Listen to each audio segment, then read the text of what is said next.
दोस्तों एक बार फिर से हम आपके लिए Haryana CET form fill up 2025 apply online process की अपडेट लेके आ चुके हैं। कैसे आप HSSC CET group C post के लिए अपना फॉर्म अप्लाई कर सकते हो, कंप्लीट जानकारी आपको इस वीडियो में दी जाएगी। लास्ट डेट की न्यू अपडेट के साथ में यहाँ पर आप अप्लाई कर सकते हो। जो लास्ट डेट थी वो एक्सटेंडेड कर दी गई है। अब आप 14 जून 2025 तक रात 12 बजे तक अपने फॉर्म अप्लाई कर सकते हो। अंतिम मौका है, केवल एक दिन और शेष रह गया है। आप जल्द से जल्द अपना फॉर्म अप्लाई कर ले। मोबाइल या फिर लैपटॉप किसी भी डिवाइस के द्वारा आप अपना फॉर्म अप्लाई कर सकते हो। आपके पास एक और यहाँ पर मौका है आवेदन करने का।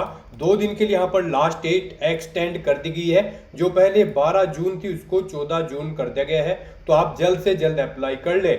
ऑनलाइन आवेदन करते समय आपको कोई भी ऐसी गलती या फिर मिस्टेक नहीं करनी होगी जिसको करने से आपके फॉर्म रिजेक्ट हो सकते हैं। अप्लाई करते समय आपको कुछ महत्वपूर्ण इंस्ट्रक्शंस का भी ध्यान रखना होगा, तभी आपके फॉर्म सक्सेसफुली सबमिट हो पाएंगे।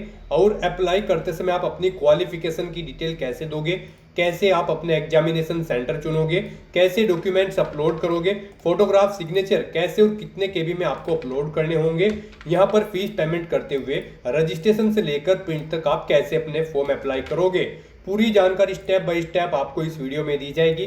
तो आपको वीडियो शुरू से लेके एंड तक बिना स्किप किए हुए देखनी होगी। इस वीडियो को कंप्लीटली देखने पर ही आपके सभी सवाल और डाउट क्लियर होंगे। तो चलिए दोस्तों, बिना कोई वक्त गंवाए शुरू करते हैं यहाँ पर HSSC सीईटी फॉर्म फिलअप की पूरी जानकारी।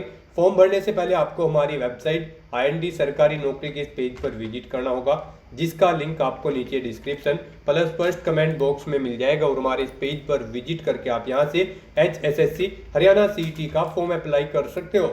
हरियाणा स्टाफ सिलेक्शन कमीशन कर्मचारी चयन आयोग की ओर से ग्रुप सी पोस्ट के लिए कॉमन एलिजिबिलिटी टेस्ट सीईटी का नोटिफिकेशन रिलीज किया था, जिसके लिए लास्ट डेट बढ़ा दी गई है। जो 12 जून थी उसको 14 जून कर दिया गया है। तो आपके पास एक और मौका है आवेदन करने का, एक दिन और शेष रह गया है। आप जल्द से जल्द अपना फॉर्म अप्लाई कर ले। फीस पेमेंट की जो लास्ट डेट 14 जून थी उसको भी बढ़ाकर 16 जून कर दिया गया है। 16 जून शाम 6 बजे तक आप फीस पेमेंट भी कर सकते हो। 10वीं 12वीं पास कैंडिडेट इसके लिए अप्लाई कर सकते हैं। 18 से 42 वर्ष आयु सीमा है। फीस जनरल OBC WS के लिए 500 है। SC/ST PWD को फीस जमा नहीं करनी होगी। ऑनलाइन मोड से आप पेमेंट कर सकते हो। कॉमन एलिजिबिलिटी टेस्ट सीटी के आधार पे सिलेक्शन होगा। ऑनलाइन अप्लाई कर सकते हो। हरियाणा जॉब लोकेशन है hssc.gov.in की ऑफिशियल वेबसाइट है, जिससे आप ऑनलाइन अप्लाई कर सकते हो। इंपोर्टेंट लिंक सेक्शन के अंतर्गत last date extended notice PDF link पर क्लिक करके जो इसकी लास्ट डेट बढ़ी है वो आप चेकआउट कर सकते हो। जो यहाँ पर आप देख सकते हो, जो यहाँ पर लास्ट डेट इसकी 12 जून थी उसको बढ़ाकर यहाँ पर 14 जून कर दिया गया है। फीस पेमेंट की लास्ट डेट भी 16 जून कर दी गई है। तो अब आप यहाँ पर फॉर्म अप्लाई कर सकते हो। आपको लास्ट डेट बढ़ा दी गई है, एक दिन और आपके पास शेष है।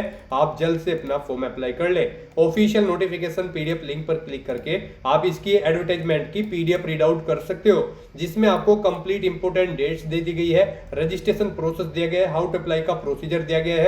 और यहाँ पर आपको इसमें यहाँ पर क्वालिफिकेशन की डिटेल, एज लिमिट की डिटेल, एज रिलैक्सेशन की इंफॉर्मेशन, सिलेक्शन क्राइटेरिया के अंतर्गत आपको exam pattern, syllabus, subject wise पूरा दिया गया है, आप चेकआउट कर सकते हो। और हाउ टू अप्लाई का भी कंप्लीट प्रोसीजर आपको इस PDF में मिल जाएगा। तो अप्लाई ऑनलाइन करने से पहले आपके नोटिफिकेशन की PDF, एडवर्टाइजमेंट की PDF पूरा रीड आउट करना अनिवार्य है। इसको पूरा पढ़ने से आपके सभी सवाल और डाउट क्लियर होंगे। ये एडवर्टाइजमेंट की PDF रीड आउट करने के बाद में आपको अप्लाई ऑनलाइन लिंक पर क्लिक करना होगा। तो आपके सामने ऑनलाइन आवेदन करने का ये ऑफिशियल पोर्टल ओपन हो जाएगा। गाइड, यहाँ पर अगर आपने पहले से रजिस्ट्रेशन कर रखा है तो आपको यहाँ पर एग्जिस्टिंग यूजर लॉगिन के इस टैब पर क्लिक करना है। उसके बाद आपके सामने यहाँ पर कुछ इस तरह से इंटरफेस ओपन होगा।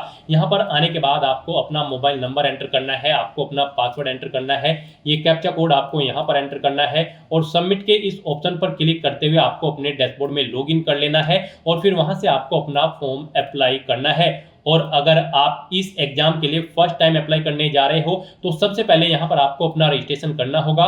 उसके लिए आपको न्यू यूजर रजिस्ट्रेशन की इस टैब पर क्लिक करना है। फिर आपके सामने यहाँ पर कुछ इस तरह से इंटरफेस ओपन होगा। यहाँ पर आपको कुछ जनरल इंस्ट्रक्शंस दिए गए हैं। फॉर्म अप्लाई करने से पहले आपको इन्हें 1 बाय 1 करके केयरफुली रीड आउट करना है, पेज को नीचे स्क्रॉल डाउन करना है और फिर गाइड यहाँ पर आपको इस चेकबॉक्स को ओके करना है और उसके बाद आपको यहाँ पर accept and proceed to register के इस ऑप्शन पर क्लिक कर देना है। उसके बाद यहाँ पर आपके सामने कुछ इस तरह से इंटरफेस ओपन होगा।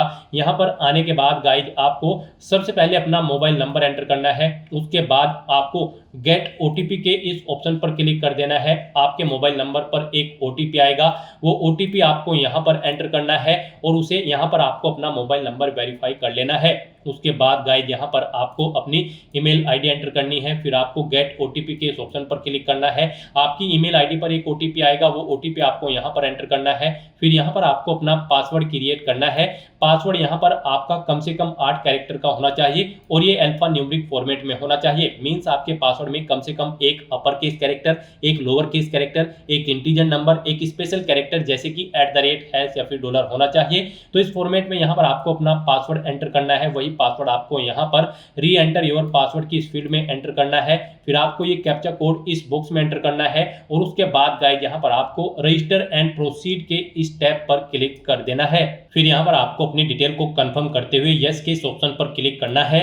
नेक्स्ट आपके सामने कुछ इस तरह से इंटरफेस ओपन होगा। अब यहाँ पर आने के बाद आपसे पूछा गया है कि क्या आपने यहाँ पर कॉमन एलिजिबिलिटी टेस्ट 1/2022 के लिए भी अप्लाई किया था। अगर किया था तो यहाँ पर आप यस ऑप्शन सेलेक्ट करें। उसके बाद यहाँ पर आप अपना रजिस्ट्रेशन नंबर एंटर करें, अपनी डेट ऑफ बर्थ आप एंटर करें, गेट डिटेल के ऑप्शन पर क्लिक करें। आपकी 2022 की जो डिटेल थी वो यहाँ पर फेच करके आपको शो कर दी जाएगी। और अगर नहीं आपने पार्टिसिपेट किया था 1/2022 में तो आपको नो ऑप्शन सेलेक्ट करना है।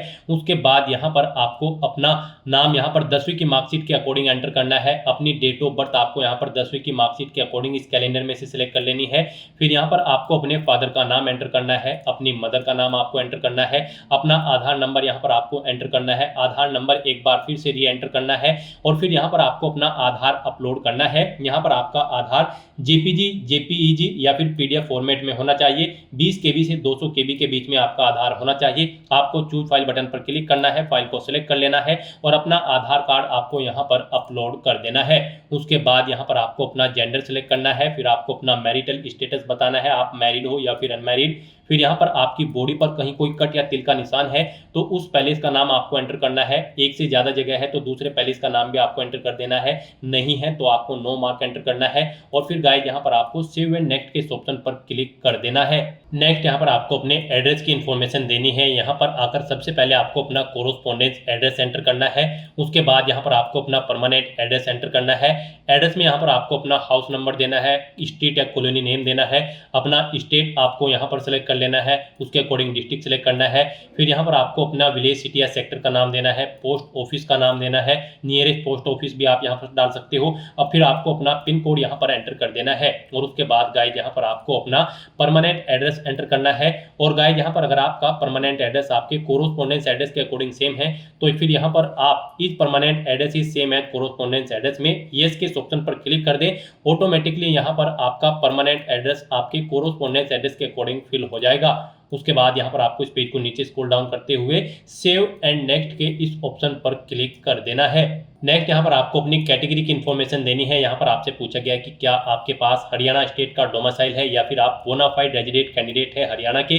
तो यहाँ पर आपको अगर हैं आप हरियाणा से तो आप यस ऑप्शन सेलेक्ट करेंगे। उसके बाद यहाँ पर आप अपने डोमिसाइल सर्टिफिकेट का नंबर देंगे और वो कब इशू हुआ था वो डेट आप सेलेक्ट करेंगे। सर्टिफिकेट आपको किस अथॉरिटी ने प्रोवाइड कराया था उसका नाम यहाँ पर आपको देना है, जैसे कि डीएम, कलेक्टर या फिर पटवारी। उसके बाद यहाँ पर आपको अपना डोमिसाइल या फिर बोनाफाइड रेजिडेंट सर्टिफिकेट अपलोड करना होगा। वो यहाँ पर आपका जेपीजी, जेपीईजी या फिर पीडीएफ फॉर्मेट में होना चाहिए। साइज उसका 20 केबी से 100 केबी के बीच में होना चाहिए। आपको चूज फाइल बटन पर क्लिक करना है, फाइल को सिलेक्ट कर लेना है और अपना डोमिसाइल या फिर बोनाफाइड रेजिडेंट सर्टिफिकेट यहाँ पर आपको अपलोड कर देना है।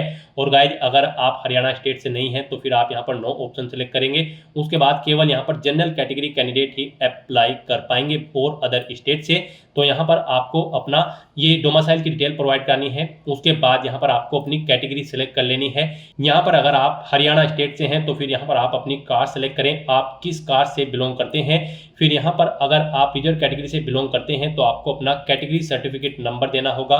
फिर आपको यहाँ पर अपना कैटेगरी सर्टिफिकेट आपको किस डेट को इशू हुआ है वो डेट सेलेक्ट करनी है, किस अथॉरिटी ने इशू कराई है, जैसे कि पटवारी, तहसीलदार या फिर कानों को किसने आपका कास्ट सर्टिफिकेट बनाकर आपको दिया है उस डेजिग्नेशन अथॉरिटी का नाम आपको देना है। फिर यहाँ पर आपको अपना कास्ट सर्टिफिकेट अपलोड करना होगा। यहाँ पर आपका ये सर्टिफिकेट जेपी जेपीईजी, जेपीजी या फिर पीडीएफ फॉर्मेट में होना चाहिए और उसका साइज 20 केबी से 200 केबी के बीच में होना चाहिए। आपको चूज फाइल बटन पर क्लिक करना है, फाइल को सिलेक्ट कर लेना है और अपना कैटेगरी सर्टिफिकेट आपको यहाँ पर अपलोड कर देना है। गाइस, यहाँ पर जब आप अपने डॉक्यूमेंट अपलोड करोगे तो यहाँ पर आपको उनका प्रिंट आउट ले लेना होगा और इस चेकबॉक्स को ओके करना होगा।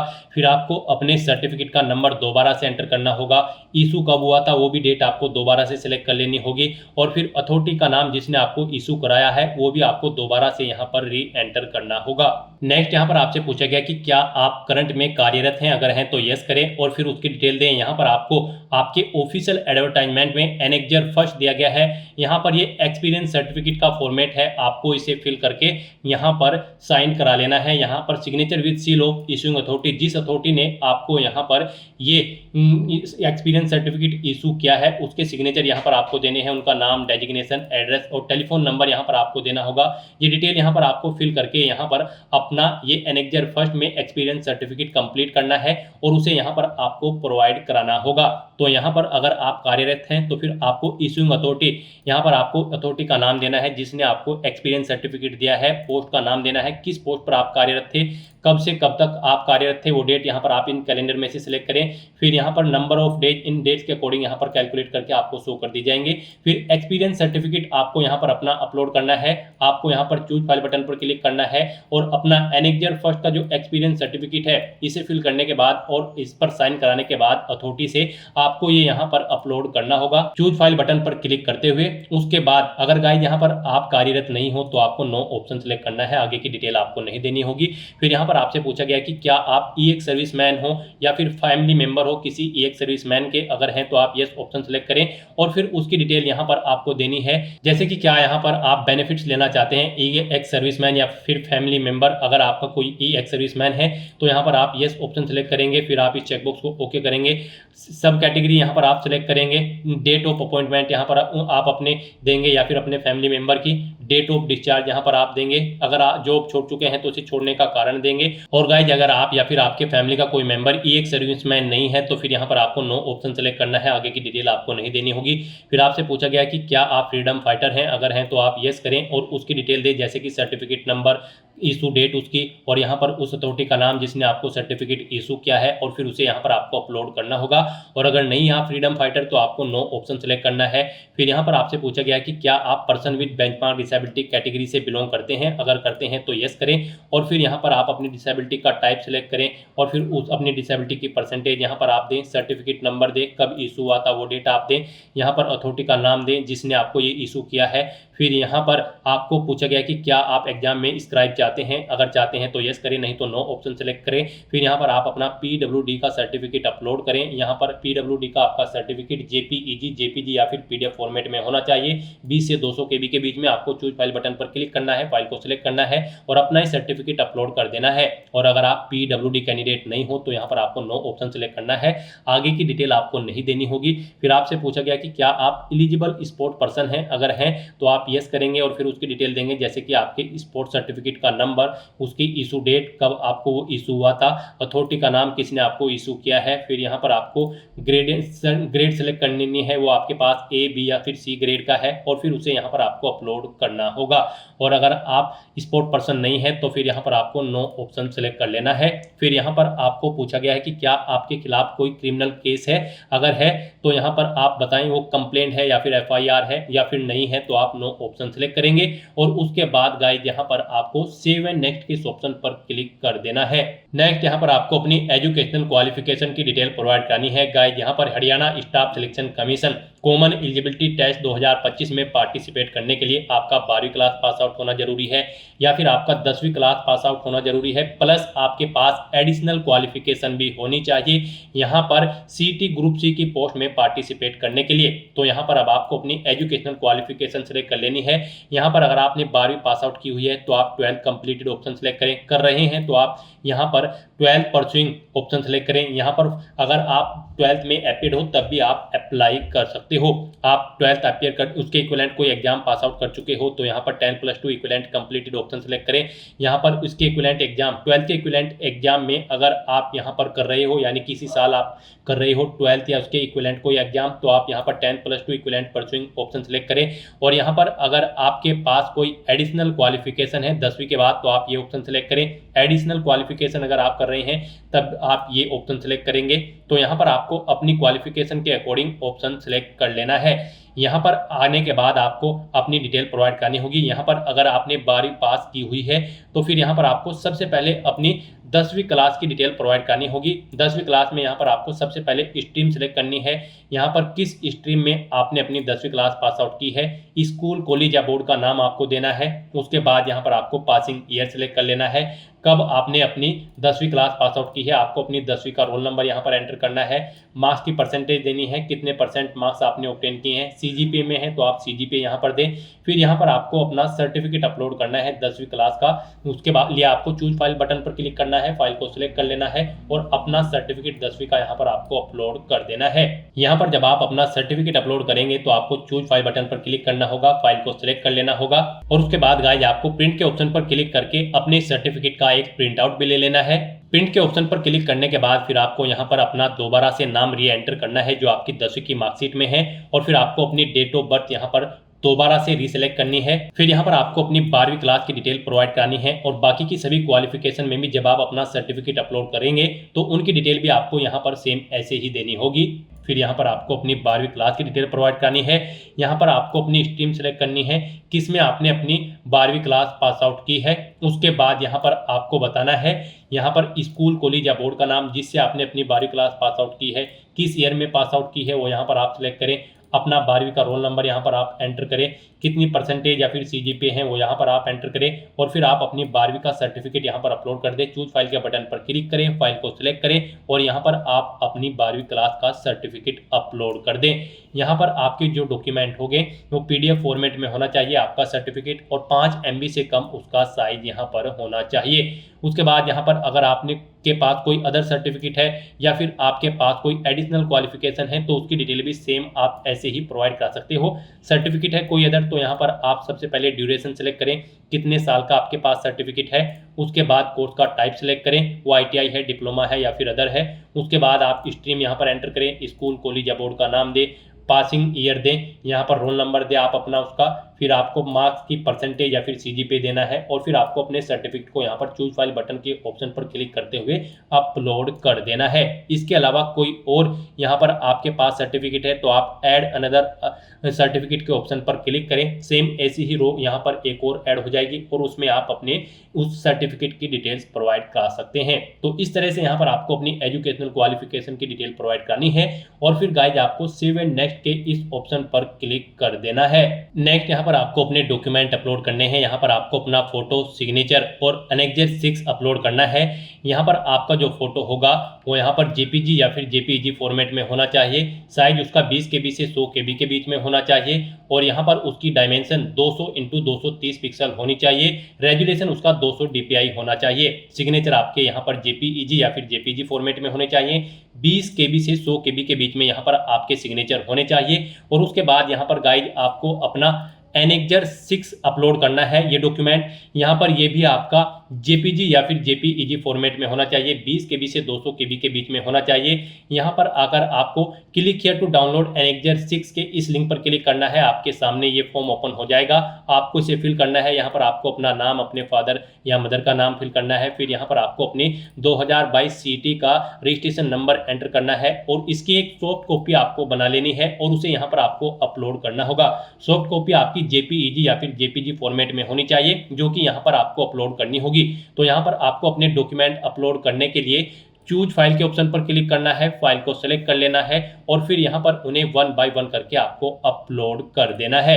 गाइस यहाँ पर आपका फोटो, सिग्नेचर या फिर फाइल का साइज अगर कम या ज़्यादा है तो यहाँ पर आप उन्हें सेट कर सकते हो। आपको गूगल में जाना है, इमेज रिसाइजर टाइप करना है, मल्टीपल ऑनलाइन वेबसाइट आपके सामने ओपन होगी, वहाँ पर आप अपना फोटो, सिग्नेचर या फिर कोई भी डॉक्यूमेंट अपलोड करें और उसके साइज को अपनी रिक्वायरमेंट के अकॉर्डिंग आप सेट करके फिर यहाँ पर अपलोड कर दें। तो इस तरह से यहाँ पर अपने सभी डॉक्यूमेंट अपलोड करने के बाद फिर आपको इस चेकबॉक्स को ओके करना है और उसके बाद आपको सबमिट के इस ऑप्शन पर क्लिक कर देना है। नेक्स्ट आपको आपके फॉर्म का पूरा प्रीव्यू यहाँ पर शो कर दिया गया है। आपको सभी डिटेल्स केयरफुली चेकआउट करनी है, पेज को नीचे स्क्रॉल डाउन करना है। फिर यहाँ पर आपसे पूछा गया है कि क्या आपने अपना ये फॉर्म खुद भरा है। अगर भरा है खुद तो आपको यस ऑप्शन सेलेक्ट करना है। आपने किसी और से भरवाया है तो फिर आपको नो ऑप्शन सेलेक्ट करना है। फिर उस पर्सन का नाम आपको यहाँ पर एंटर करना है जिसने फॉर्म भरा है, उसका मोबाइल नंबर यहाँ पर आपको देना है और गेट ओटीपी के ऑप्शन पर क्लिक करना है। उसके मोबाइल नंबर पर एक ओटीपी आएगा, वो ओटीपी आपको यहाँ पर एंटर करना है। इन चेकबॉक्सेस को आपको ओके करना है और फिर यहाँ पर आपको सबमिट ओटीआर फॉर्म के इस ऑप्शन पर क्लिक कर देना है। और गाइस यहाँ पर अगर आपने खुद अपना फॉर्म फिल किया है फिर आप यस के इस ऑप्शन पर क्लिक करें, इस चेकबॉक्स को आप ओके करें और फिर आप यहाँ पर सबमिट ओटीआर फॉर्म के इस ऑप्शन पर क्लिक कर दें। नेक्स्ट आपके सामने कुछ इस तरह से इंटरफेस ओपन होगा। यहाँ पर आपको अपना आधार या परिवार पहचान पत्र वेरीफाई कर लेना है। यहाँ पर आप वेरीफाई आधार या फिर वेरीफाई पीपीपी के ऑप्शन पर क्लिक करके अपना आधार या परिवार पहचान पत्र वेरीफाई कर लें। इनमें से अपना आधार या परिवार पहचान पत्र वेरीफाई करने के बाद फिर आपको यहाँ पर आपके फीस अमाउंट में 50% का डिस्काउंट देखने को मिल जाएगा। यहाँ पर आपको आपकी कैटेगरी के अकॉर्डिंग एप्लीकेशन फीस का अमाउंट शो कर दिया जाएगा। गाइस यहाँ पर अगर आप जनरल ओबीसी ईडब्ल्यूएस कैंडिडेट हैं तो आपको 500 रुपये फीस जमा करानी है और अगर आप SC ST PWD कैंडिडेट हैं तो फिर आपको कोई फीस जमा नहीं करानी है। यहाँ पर आप फीस ऑनलाइन मोड में जमा करा सकते हो, डेबिट कार्ड, क्रेडिट कार्ड या फिर नेट बैंकिंग के थ्रू या फिर यूपीआई के माध्यम से। तो यहाँ पर अब आपको अपना फीस पेमेंट करना है। उसके लिए आपको डिक्लेरेशन के चेकबॉक्स को ओके करना है और फिर गाइज आपको यहाँ पर कंटिन्यू टू पे के इस ऑप्शन पर क्लिक कर देना है। फीस पेमेंट के लिए आपके सामने कुछ इस तरह से इंटरफेस ओपन होगा। अब यहाँ पर आने के बाद आपको कंटिन्यू के इस ऑप्शन पर क्लिक करना है।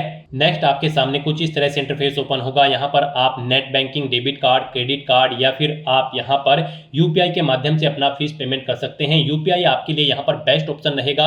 आप यूपीआई के इस ऑप्शन पर क्लिक करें, उसके बाद आपके सामने यहाँ पर कुछ इस तरह से इंटरफेस ओपन होगा। आपको सभी डिटेल्स चेकआउट करनी है, पेज को नीचे स्क्रॉल डाउन करना है और फिर यहाँ पर अगर आप यूपीआई आईडी के थ्रू फीस पेमेंट करना चाहते हैं तो यहाँ पर आप VPA/UPI आईडी ऑप्शन पर क्लिक करें। यहाँ पर आप अपनी UPI आईडी एंटर करें, VPA नरेशन यहाँ पर आप एंटर करें, कितना अमाउंट आप यहाँ पर जमा कराएंगे और फिर आप कंफर्म के ऑप्शन पर क्लिक करते हुए अपना फीस पेमेंट कर दें। या फिर आपके पास यहाँ पर एक और ऑप्शन है, आप QR कोड को स्कैन करते हुए भी अपना फीस पेमेंट कर सकते हैं। आप QR के ऑप्शन पर क्लिक करें, आपके सामने कुछ इस तरह से इंटरफेस ओपन होगा। आप ये QR कोड अपने UPI से स्कैन करें और अपना फीस पेमेंट कर दें। सक्सेसफुली फीस पेमेंट करने के बाद आपका एप्लीकेशन फॉर्म सबमिट हो जाएगा। उसके बाद आपको अपने एप्लीकेशन फॉर्म का एक हार्ड कॉपी प्रिंट आउट ले लेना है फ्यूचर यूज के लिए, फ्यूचर रेफरेंस के लिए। तो दोस्तों ऐसे आप Haryana staff selection commission common eligibility test CET 2025 के लिए अपना फॉर्म अप्लाई कर सकते हो स्टेप बाय स्टेप, बिना कोई मिस्टेक किए हुए। आज की इस वीडियो में बस इतना ही। आई होप ये वीडियो आपको पसंद आई होगी। अगर पसंद आई हो तो इसे लाइक और शेयर करें, चैनल पर नए हो तो इसे सब्सक्राइब कर लें। Thanks for watching.